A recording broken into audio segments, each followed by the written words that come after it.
행복을 위한 종교다라고 믿는 분들도 있을 것입니다. 하나님께서 우리로 행복하게 살기를 원하신다라고 말씀하시기도 하십니다. 그런데 성경 66권 중에서 행복이라는 이 단어가 과연 몇 번 나올 것 같습니까? 또 그렇게 행복을 쫓는 것 같은 신앙생활을 하면서 우리는 정말로 행복하십니까? 라는 그런 질문을 볼 수가 있습니다. 옆에 있는 사람들에게 실제로 성경에 나와 있는 행복이라는 단어가 몇 번 나올까? 제가 성경을 찾아보니까 11번 나오더라고요. 그리고 11번 나오는데 그것도 욥기서에서 자기의 생을 저주하면서 너는 행복을 다 잊어버렸구나 라는 그런 이야기를 하면서 5번이 나옵니다. 그러니까 결국 성경에는 행복이라는 단어가 없다라고 해도 그렇게 무관할 것입니다. 그러면 행복이 아닌 거룩이라는 단어는 성경에 몇 번 나오느냐? 460번이나 나옵니다. 물론 한국말로 되어진 거룩이라고 얘기되어지기 때문에 경건이라든지 다른 말로 번역되어져 있는 걸 더 합친다 그러면 어마어마한 단어들이 다 거룩에 포함되어 있습니다. 저번 주에 저는 하나님께서 여러분들의 행복에 대하여서 하나님은 관심이 없습니다 라고 얘기를 했더니 상당히 놀라시는 분도 계셨을 것입니다.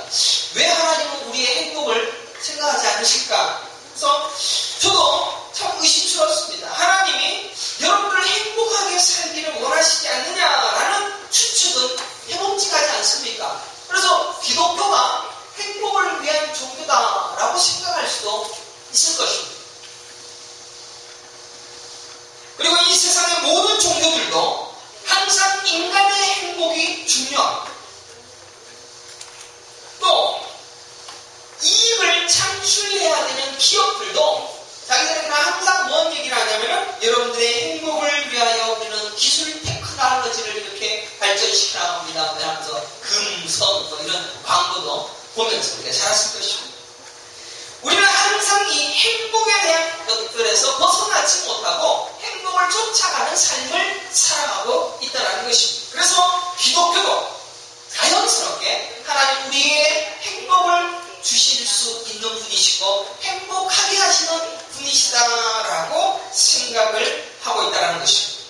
사실 목사도 재회개하는데 해피 라이프, 해피 피플, 그래서 행복한 삶과 행복한 사람들에 대한 책을 썼습니다. 세계에서 여러분들이 나눠주고 각 대회나 교인들과 함께 나누는 은혜가 있었습니다. 인간 편에 보았을 때는 해피 그리고 행복이라는 것은 너무 소중하고 중요한 것이다 라고 생각합니다. 우리 개 이름도 해피가 얼마나 많습니까? 해피 그러면서 이 해피라는 것에 우리는 항상 목말라 하고 있습니다. 저도 여러분들을 위해 행복 전도사가 되고 지게 하기 위해서 하루 미팅이라는 것도 해보았습니다. 그래서 여러분들에게 하트 미팅하면서 상담해주면서 여러분들이 행복하게 살아갈 수 있도록 만들어가는 방법들을 연구하기도 했었습니다. 그러나 제가 하나님의 말씀을 조금씩 깨달아가고 알면 알수록 행복이라는 단어가 사라져간다라는 사실을 깨닫게 되어졌습니다. 오히려 우리는 하나님께서 우리에게 원하시고 우리에게 행복한 삶을 원하시기보다 너희들에게서 거룩한 삶을 받아내시기를 원하시는 것이 하나님이시다라는 사실을 성경을 통하여 깨달을 수가 있습니다. 그래서 오늘 우리가 생각해야 될 가장 중요한 질문을 여러분한테 드리려고 합니다. 하나님은 여러분들에게 이 땅에서 오래 살면서 여기에 칠하면서까지 끝까지 행복하게 살기를 원하실까? 아니면 하나님이 만드신 하나님의 나라에 들어갈 거룩한 백성이 되게 하시기 위하여 거룩한 자가 되기 위하여 수단과 방법을 동원하지 않고 훈련을 시키는 분이실까? 두 가지의 질문을 드려요. 성경을 보면 하나님께서는 자신의 백성을 이끌어 가시어서 그들이 행복하거나 그들이 괴롭거나 그들의 눈물이 나거나 그들이 아파하거나 아랑곳하지 않냐고 하나님이 그들을 거룩한 백성으로 끌고 가시는 것 그 이야기밖에 없다라는 것을 깨닫게 되었습니다. 조금만 고개를 돌려도 널 볼 수 있을 텐데 우리는 성경을 보면 그것이 분명히 깨달아져야 될 텐데 우리는 인간의 행복이 성경 66권에 숨겨져 있노라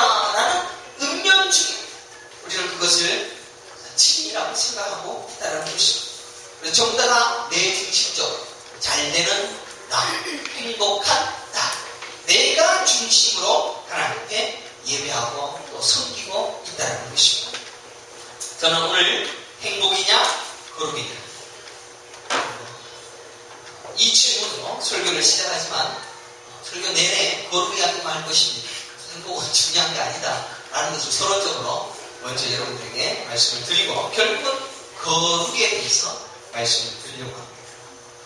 그래서 이 행복이라는 것은 결국 이 땅에 거룩을 이루어가는 성도들의 삶 속에서 은혜 받은 자의 감탄사로서 행복하다라고 말할 수 있을지도 몰라도 여러분의 삶의 목적은 행복이 아니라 거룩이다라는 사실을 깨닫고 오히려 처절하고 고통스럽고 피비린내 나는 우리의 삶의 전쟁터 속에서 결국 고백하게 되어질 거룩한 백성의 거룩한 삶의 보존만이 여러분의 삶에 있다는 사실을 깨닫게 하기를 축원합니다. 네, 제가 생각해야 될 것은 하나님의 창조 목적입니다. 하나님께서 여러분들을 창조하신 목적이 무엇인가라는 것을 돌아봐야 합니다. 여러분들을 만드신 이유가 무엇입니까? 단 한 가지는 여러분들을 거룩하게 하여서 거룩한 백성으로 하나님 나라에 데려가시기 위함이다라는 사실을 믿기를 하기를 축원합니다. 이제부터는 저는 이 거룩을 입에 달고 다닐 것입니다. 제가 1년 동안은 제가 계속해서 여러분들에게 은혜의 삶 그리고 은혜의 삶을 어떻게 살아야 되는가라는 것을 여러분에게 설교를 했다면 이제는 거룩한 삶을 어떻게 살아갈 수 있는가라는 그 구체적인 것을 보여드리려고 합니다. 그래서 목사도 이사를 비싼 데 왔습니다. 집도 좋은 집도 아닌데 저희들 집보다는 싸고 좋은데 저기는 비싸고 안 좋아요. 근데 저 집에 가서 사는 이유도 새벽 예배도 매일 오고 신강사는 이제 죽었지 그죠? 매일매일 깨울 거예요. 저녁에도 제가 와서 또 기도하고 여러분들 중에 혹시 마음속에 힘들고 괴로운 사람들 있으면 제가 다 같이 와서 또 기도해주고 같이 기도하시고 그렇게 하시면 될 것 같습니다. 그래서 이 거룩이라는 것 그리고 하나님 나라의 거룩의 관점을 통하여서 우리가 어떻게 그런 삶을 살아갈 수 있을까에 대해서 목사부터 거룩한 삶을 살아야 되겠다. 제가 굳이 거룩한 삶을 살지 않지 않습니까? 여러분 잘 아시지만 그래도 참 세상적인 좋아하는 사람 중에 하나고 또 음악도 락을 좋아하는 사람 중에 하나고 헤비메탈도 좋아하는 거룩한 삶을 살지 못하는 대표적인 목사 중에 하나입니다. 그리고 이제는 거룩을 위하여서 한번 살아봐야 되겠다라는 그런 결단을 제 스스로 하게 되었고 우리 성도들도 그런 삶을 살았으면 좋겠다라는 그런 마음을 가지고 있습니다. 하나님께서는 하나님 나라를 창세 전부터 만드셨고 창세 이후에 요한계시록을 통하여서 여러분들이 들어갈 결국 하나님의 나라 그것을 위하여서 이 역사를 운행하셨습니다. 하나님의 나라는 이 땅이 만들어지기 전에도 시작되어졌고 이 땅이 만들어지고 이 땅이 완전히 멸망하고 망하기 이후에도 하나님의 나라는 존재하게 될 것입니다. 그러면 이 하나님의 나라에 들어갈 백성들을 거룩하게 해서 내려가는 것 그것이 하나님이 여러분을 보시는 방식. 그래서 여러분이 살고 있는 이 땅 그리고 지금 하비스트라는 교회당에 앉아서 앉아있는 이 땅에서 여러분들은 무엇을 해야 되느냐? 이 땅은 골프 연습장도 아니고 이 땅은 여러분들의 사업 터도 아니고 이 땅은 하나님 나라의 백성으로 지어져가는 연습 장소가 되게 하셨다는 것입니다. 이 땅을 하나님 나라의 거룩한 백성의 훈련장이 되게 하여 주셨다는 것입니다. 우리는 이 땅에서 부지런히 일합니다. 또 열심히 땀 흘립니다. 살아갑니다. 자녀를 생산합니다. 부부의 연을 맺고 또 바둥바둥 살아가기도 하고 또 열심히 살아가려고 합니다. 그래도 그렇게 열심히 살아가면서 오늘 제가 우리 김수다님 다시 얘기해서 죄송하지만 이번 주제는 하나님의 장중 안에서 모든 것이 우리의 것이다라는 그 고백을 하면서도 우리는 우리 뜻대로 살아가려고 하는 우리 뜻대로 살아가려고 하는 이런 내 육신을 버리지 못하는 삶을 살아갈 때가 많습니다. 그래서 결국은 하나님의 나라의 백성이 되게 하시기 위하여 그 거룩을 배워가고 그 하나님의 뜻을 배워가면서 끝까지 하나님 앞에 천국의 백성으로 살아가는 것 그것이 바로 우리가 살아가야 될 이 땅이요 여러분의 시간이들이라는 것입니다. 그래서 이 과정을 보여주시기 위하여 구약이 쓰여졌습니다. 그래서 그 구약에 보면 출애굽기 사건이 나올 겁니다. 출애굽기에 나온 60만 355명. 60만 3,550명이니까. 그래서 이 사람들이 이제 쫙 해서 가나안 땅으로 들어가게 되었습니다. 그러면 이 사람들이 광야 40년 동안 거기에서 애굽 생활했던 노예의 모든 숙성들을 다 죽여가고, 그리고 거기에서 훈련받고, 그러다가 결국 60만 355명은 다 거기에서 추리당하게 되었죠. 그리고 60만 1730이 60만 173명이라는 사람들이 그 모두가 새롭게 가나안 땅으로 들어가게 되어지는 그러한 모습들을 성경에 기록하고 있는 것을 보게 되죠. 결국 처음 출애굽하여서 요수아와 갈렙 이외에는 모든 사람들이 광야에서 다 죽고 새 사람들이 전부 가나안 땅에 들어가게 되어지는 그 사건들을 출애굽기에 기록하는 것을 보게 되었습니다. 그러니까 이 출애굽기의 사건, 이 모습을 통하여 바로 광야의 생활들을 바로 여기에서 행할 것이고, 여러분은 여기에서 하시면서 여러분이 죽고 여러분의 새 사람, 거룩한 삶이 천국에 올라가게 되어지는 모습을 성경이 보여주고 있습니다. 그렇다면 로마서 8장 28절을 우리 한번 찾아서 읽도록 하겠습니다. 로마서 8장 28절. 로마서 8장 28절 250페이지입니다. 그를 사랑하는 자, 곧 그의 뜻대로 부르심을 입은 자들에게는 모든 것이 합력하여 선을 이루느니라 기록하고 있습니다. 자, 여기에도 보게 되시면 모든 것이 합력하여 선을 이룬다라고 기록되어져 있기 때문에 이것이 우리의 용서가 다 잘 될 것이다 라는 그런 대표적인 구절로 사용하고 있습니다. 우리의 삶의 행복을 위하여서 하나님께서는 모든 것이 합력해서 선을 이루시는 분이시다라고 해석을 하는 구절이기도 합니다. 그러나 29절 한번 보십시오. 29절에 보면 하나님이 미리 아신 자들을 또한 그 아들의 형상을 본받게 하시기 위하여 미리 정하셨으니 이는 그로 많은 형제 중에서 맏아들이 되게 하려 하심이니라 라고 기록하고 있습니다. 지금 28절과 29절은 중복해서 점진적으로 지금 표현하고 있는 구절입니다. 28절과 29절이 다른 이야기가 아니고 같은 이야기입니다.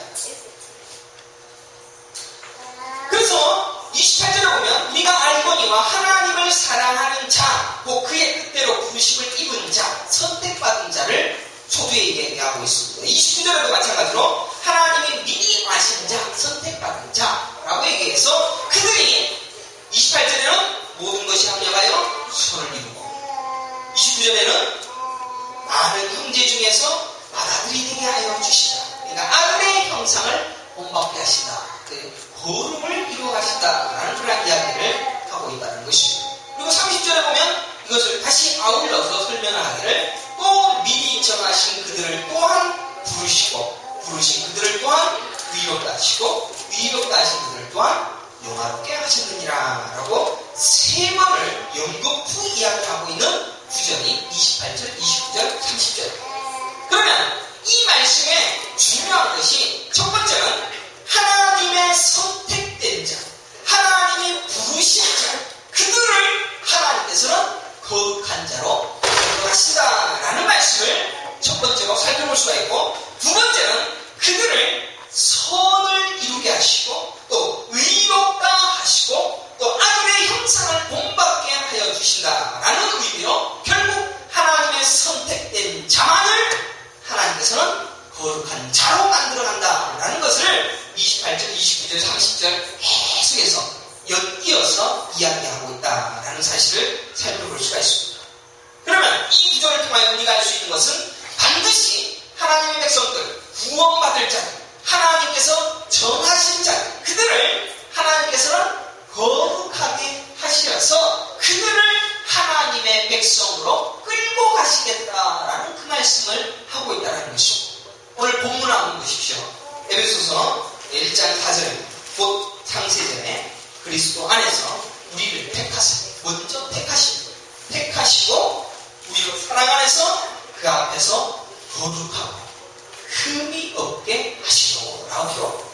그러니까 거룩하다는 이야기합니다. 그리고 흠이 없다라는 것은 외양의 이야기입니다. 우리 겉과 우리 속사람이 전부 다 완전하게 되어져서 하나님의 거룩한 백성, 하나님의 택한 백성으로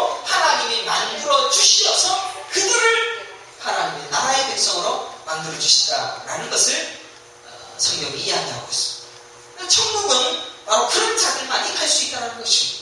에베소서 2장 8절에 보면 너희가 그 은혜에 의하여 믿음으로 말미암아 구원을 받았으니 이것은 너희에게서 난 것이 아니요 하나님의 선물이다. 그러니까 하나님께서 여러분들을 거룩하게 하신다는 이야기입니다.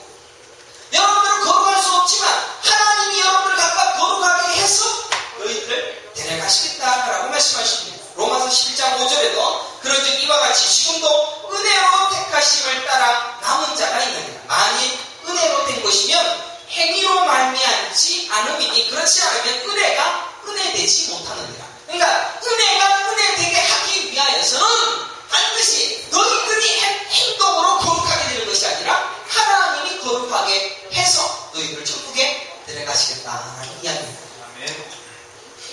결국 하나님은 자신이 일하심으로 우리로 거룩한 제가 되게 하시고 거룩한 백성으로 만드시는 그 일을 그분께서 행하심으로 여러분들 각각 천국에 나가십니다. 여러분들 천국에 갈 자는 누구입니까? 하나님의 선택받은 자.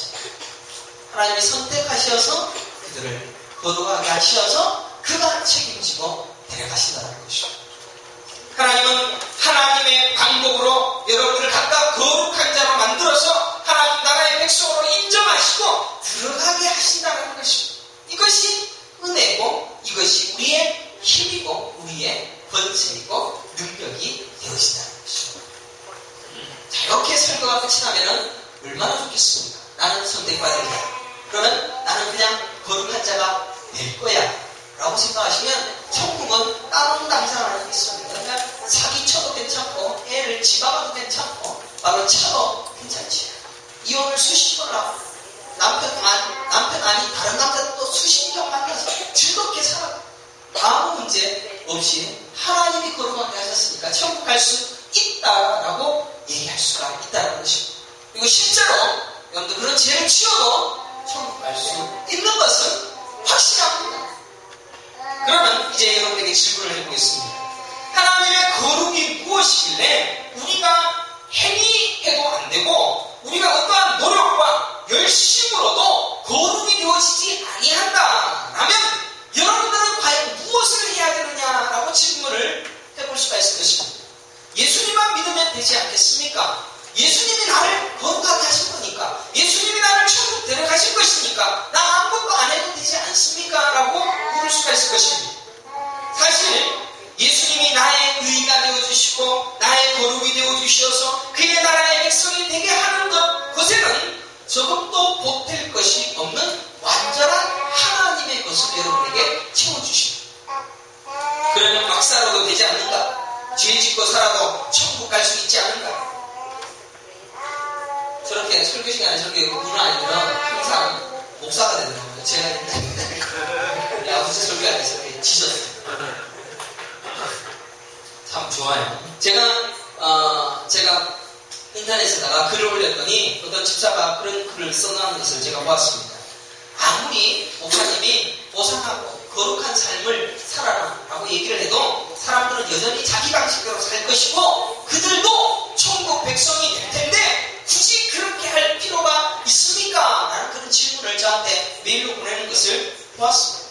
그 질문과 일맥상통한 것입니다. 굳이 그렇게 거룩하게 살지 않아도 굳이 의롭게 살지 않아도 선택만 받으면 되는 것을 더 첨가할 것이 무엇이냐라고 질문할 것입니다.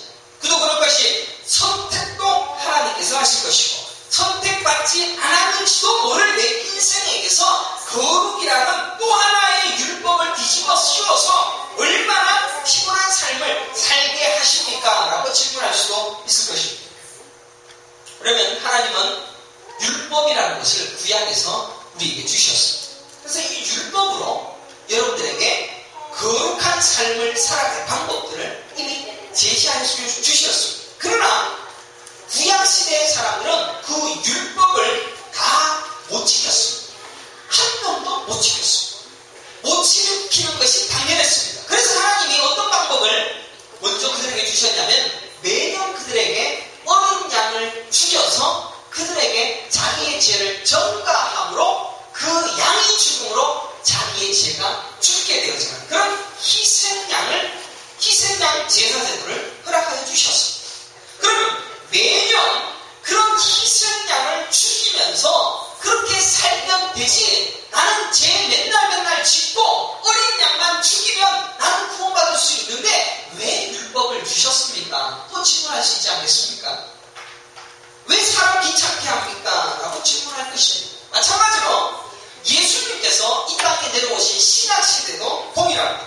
신약시대에도 하나님 나라의 백성들의 죄를 전부 다 지시고 십자가에서 죽으셨어요. 예수님께서. 그래서 예수를 믿기만 하면 구원을 얻게 하여 주셨어요.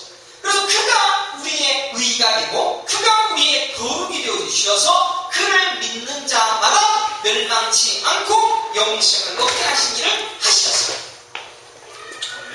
그럼에도 바울 서신서를 보면 율법이 또 나와 있어요. 미워하지 말라, 비판하지 말라, 사랑해라, 나누어주라, 베풀라, 섬겨라, 여러 가지 율법들이 또 나온다는 이야기입니다. 왜 이런 율법들이 또 우리에게 주어집니까? 다 된다면서요. 거룩한 삶이 하나님으로부터 우리에게 주어진다면서요. 그런데 왜 율법이 또 필요합니까? 신약시대에는 구약시대보다 더 어렵습니다. 아십니까? 더 어려운 율법으로 우리를 채워놨습니다. 베드로후서 3장 10절을 보십시오. 그러므로 사랑하는 자들아 너희가 이것을 바라보나니 주 앞에서 정도 없고 흠도 없이 평강 가운데서 나타나기를 힘쓰라. 누가 힘씁니까? 여러분들이 힘써. 히브리서 12장 4절에도 보면 너희가 죄와 싸움에 아직 피 흘리기까지는 대항하지 아니하였다라고 합니다. 그러니까 피 흘리기까지 싸워라라는 이야기입니다. 그런데 너희들은 피 흘리기까지 싸우지 못했어. 그래도 너희들 구원했어 라는 그런 이야기를 성경은 기록하고 있다는 것입니다. 도대체 지금 목사가 무슨 말을 하는지 이해가 되지 않을 것입니다. 하나님의 거룩이 우리의 거룩이 된다면서요. 그래서 하나님께서 선택받기만 하면 예수만 믿기만 하면 구원받는다면서요. 그런데 거룩은 왜 힘써야 되고 피 흘리기까지 왜 또 싸워야 됩니까? 라고 질문할 수가 있을 수 있습니다.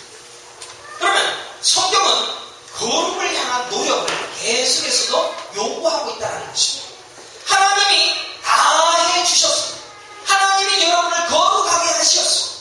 하나님이 여러분을 하나님 나라의 백성으로 이미 만들어 주셨습니다. 그런데 그럼에도 불구하고 사도들의 서신서에서 또 과거 구약의 율법에서 우리가 해야 될 수많은 율법들이 여러분에게 계속 강조되어지고 보여지고 나타나고 있다는 것입니다. 굉장한 모순인 것 같습니다.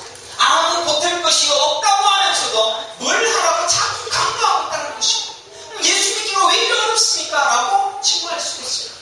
사랑하는 성도 여러분, 목사는 여러분에게 아무것도 한 것이 없이 주시는 은혜를 강조하느라고 1년을 보내었습니다. 우리가 절대로 한 것이 없습니다.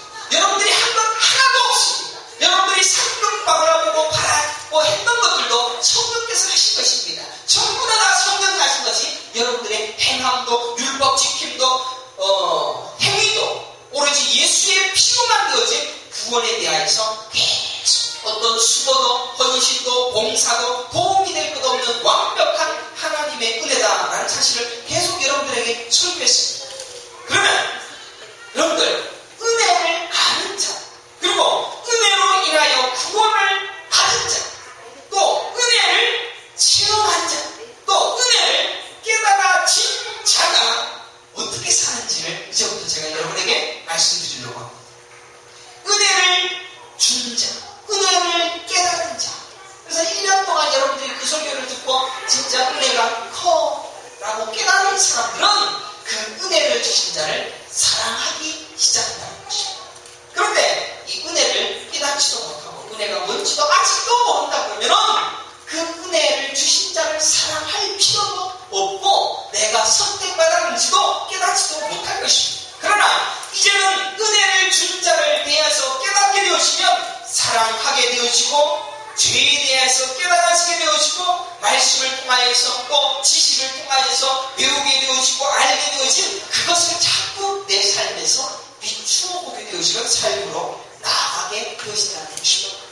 은혜를 받으니까 그리고 그분이 내게 들어오시니까 그분의 눈으로 이 땅을 바라보게 되어지고 그분의 마음으로 이 땅을 살아가게끔 하게 하신다는 것입니다.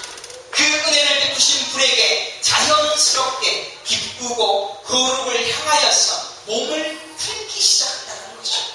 그 은혜가 뭔지를 조금씩 깨달으면서 내가 이럼에도 불구하고 은혜를 베푸신 그것을 사랑하게 되어지고 그분이 원하는 것을 향하여서 몸을 트는 요한복음 14장 15절에 보면 너희가 나를 사랑하면 나의 계명을 지키리라 라고 기도합니다. 예수님은 율법을 다 폐하셨다는 것처럼 이 땅에 내려오셨지만은 너희가 나를 사랑하면 내 율법, 내 계명을 지키리라 라고 예수님께서 말씀하십니다. 누가 지킵니까? 여러분들이 예수를 사랑하게 되었으면 지킬 것이다, 지키리라 라고 말씀하고 있다는 것입니다. 요한일서 3장 3절에 보면 주를 향하여 이 소망을 가진 자보다 그의 깨끗하신 것 같이 자기를 깨끗하게 하느니라 라고 말씀하고 있습니다. 예수 믿고 구원받았으니까 내 마음대로 살아야지가 아니라 내 본성과 내 기질과 내 생각과 내 죄성과 내 본심을 다 불태워버리는 방향으로 돌아서야 한다는 것입니다. 이게 신앙생활, 은혜를 아는 자들이 하는 결단이라는 것입니다. 은혜를 받으면 죄가 불편해집니다. 여러분들 진짜 은혜 받은 사람들이 죄 짓는 거 보셨습니까? 나 이제 구원받았으니까 여전히 죄 짓고, 나 구원받았으니까 여전히 남을 갖다가 미워하고, 남을 비판하고, 그 사람이 나에게 주어진 아픔 때문에 고통당하는 그런 사람들이 있습니까? 우리의 마음속에 하나님의 뜻에 복종하게 되어지는 자연스러운 본성이 움직이게 되어져 있다는 것입니다. 진짜 은혜를 받은 자. 새로운 본성이 생기게 되어지면 그 본성에 따라 움직이게 되어집니다. 하나님이 기뻐하시는 일을 기뻐하고 하나님이 싫어하는 것을 싫어하게 되어집니다. 그러나 우리는 실패합니다. 자꾸 내 본성, 원래 본성은 자꾸 이리로 가고 싶어요. 자꾸 실패합니다. 하나님이 원하시는 것은 이것인데 안 되는군요. 자꾸 믿고 자랑하지 못하고 정죄하고 도무지 용서가 안 된다라고 제 자신을 괴로워하게 되어진다는 것입니다. 그 은혜가 큰데, 그 은혜가 내게 너무 위대한데, 그래서 거센 바람을 맞으면서 몸을 풀어서 실패와 좌절 속에 빠지더라도 계속 한 걸음 한 걸음 거룩을 위하여 걸어가는 것이 은혜 받은 자의 진짜 모습이 되어진다는 것입니다. 잘 안 됩니다. 여태껏 제가 살아왔던 30년, 36년 동안 살아왔던 방식이 있는데 하나님의 거룩을 흉내낸다는 것이 얼마나 힘겹습니까? 고쳐지지 않습니다. 교회에서는 꼭 한두 명씩은 꼭 사람들에게 시험들게 하는 사람이 있습니다. 그 사람만 보면 그 사람 때문에 맨날 그 사람 비판할 수밖에 없고, 그 사람 때문에 열받게 만들고, 그 사람 때문에 괴로워지게 만들고, 그 사람을 비판할 수밖에 없는 지경으로 자꾸 그런 것들이 보여지게 하는 일들이 있습니다. 그래서 그 사람 정죄하더라고 이거 하면 안 되는데 라고, 이 사람 미워하면 안 되는데 라고 생각하면서도 자꾸 내 안에서 그 사람 미워하게 되어지는 거룩과 반대의 방향들이 내 안에 자꾸 나오는 것입니다. 얼마나 어렵습니까? 그것부터 시작해요. 그것부터 시작해요. 만만치가 않습니다. 내가 그 사람 때문에 시험 들고, 내가 그 사람 때문에 괴로워하고, 내가 그 사람 미워하고 괴로워하는 이 거룩과의 반대 방향으로 가고 있는 이 자신을 다시 거룩으로 끄집어내려고 합니다. 얼마나 괴로워. 그 사람이 나를 이렇게 만들었는데, 그 사람을 어떻게든 좀 쳤으면 좋겠는데 내가 안 되는 거죠. 다윗이 시편 51편을 기록한 우리아의 아내 밧세바를 범한 뒤에 하나님을 회개하는 시편을 쓴 것이 다윗 시편 51편입니다. 4절에 보게 되면 그가 어떤 고백을 하냐면은 내가 주께만 범죄하여 주의 목전에서 악을 행하였사오니 주께서 말씀하실 때에 의로우시다고 주께서 심판하실 때 순전하시다 하리다 라고 고백합니다. 내가 주께만 범죄했다라고 얘기합니다. 지금 다윗은 우리아의 아내를 데리고 왔습니다. 옥상에서 올라가서 시내를 바라보고 있는데 이 여자가 그냥 옷을 벗고 목욕을 하고 있으니까 저 여자 데려와라 라고 했는데 그 남편이 장군이에요. 그래서 그 장군을 어디 가서 죽여버리게 되어지고 남의 아내도 뺏고 그 장군도 죽여버리게 되어지는 어마어마한 죄를 짓게 되어졌는데 그가 하나님 앞에 간구하는 것은 주께만 범죄다라고 고백하고 있다는 것입니다. 하나님 주께만 범죄했습니다.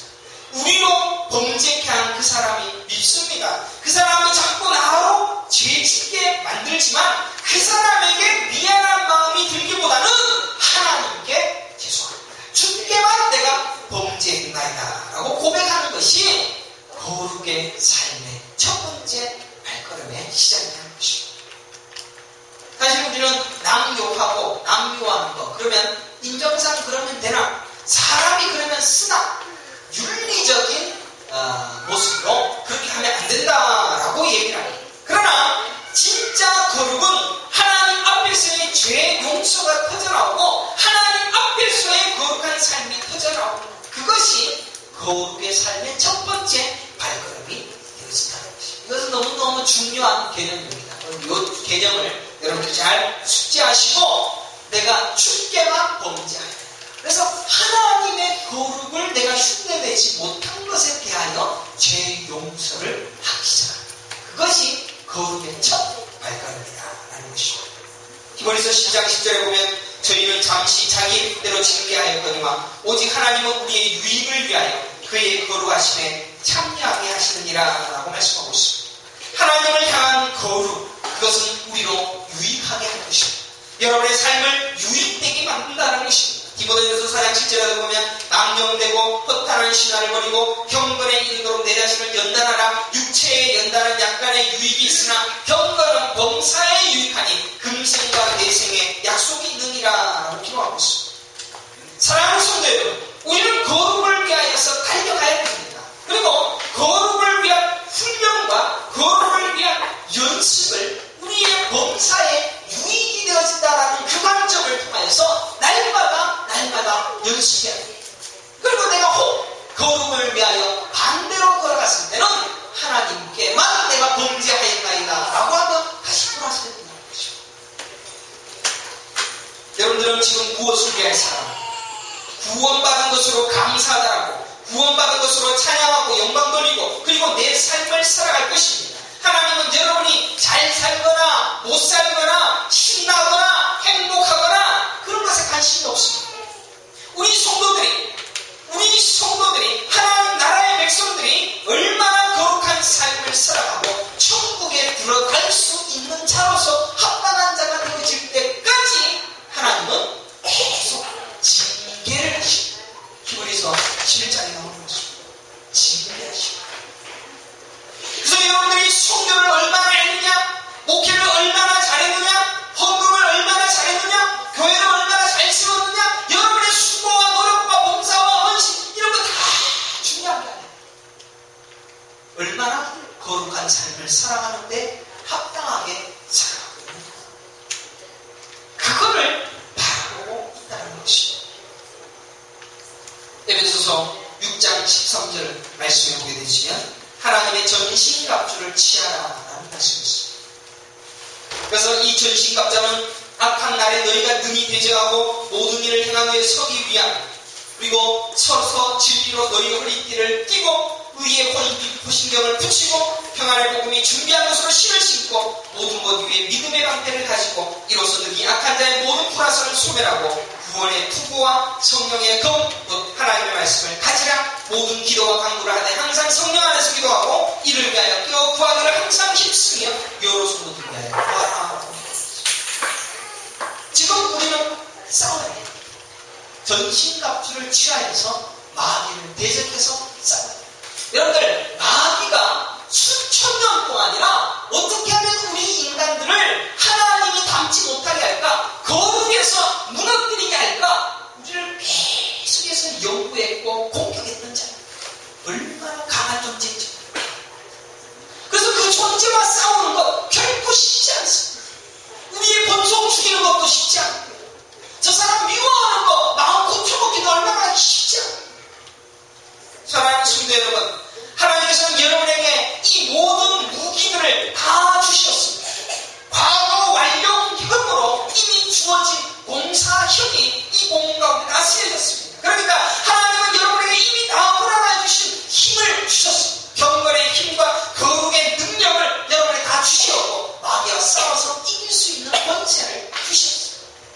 싸우지 않습니다.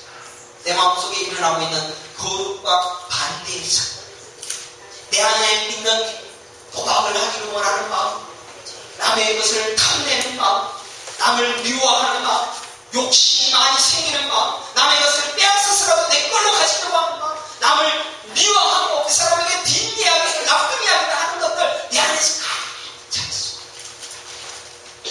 이것을 버리려고 하지만 버릴 수가 없는 연약함이 있습니다. 그러나 우리 하나님께서는 이미 그 모든 힘과 능력들을 여러분에게 주셨고 그것을 이길 수 있는 권세를 허락해 주셨다는 사실을 통하여 우리는 이제 그 경건의 힘과 거룩을 향한 능력을 발휘해 나가야 된다는 것입니다.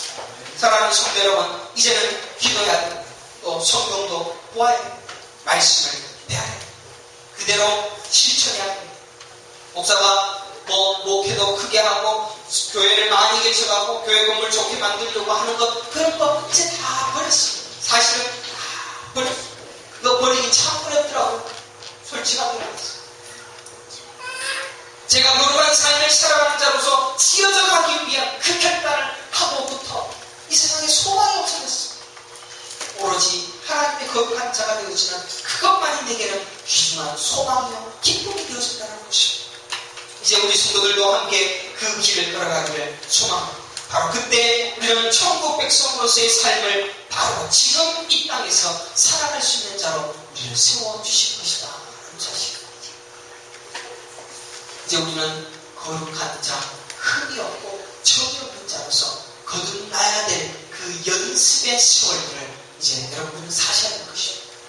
땀을 흘리고 수고하고 또 여러 가지 일들을 행할 것이고 만나고 고생하고 또 괴로움을 당할 것이고 그러고 그 모든 일들 가운데 속에서 결국 우리는 거룩한 삶을 살아가게 되어지고 거룩한 자가 되어서 하나님 나라의 백성에 합당한 자가 되어질 때까지 우리는 계속 징계받을 것이고 망하게 될 것이고 또 흔하게도 될 것이고 또 잘되게도 될 것이고 여러 가지 일들을 겪게 될 것이고 거룩을 향하여 끊임없이 달려가고 나아갈 수 있는 우리 성도들 되시기를 간절히 축원합니다.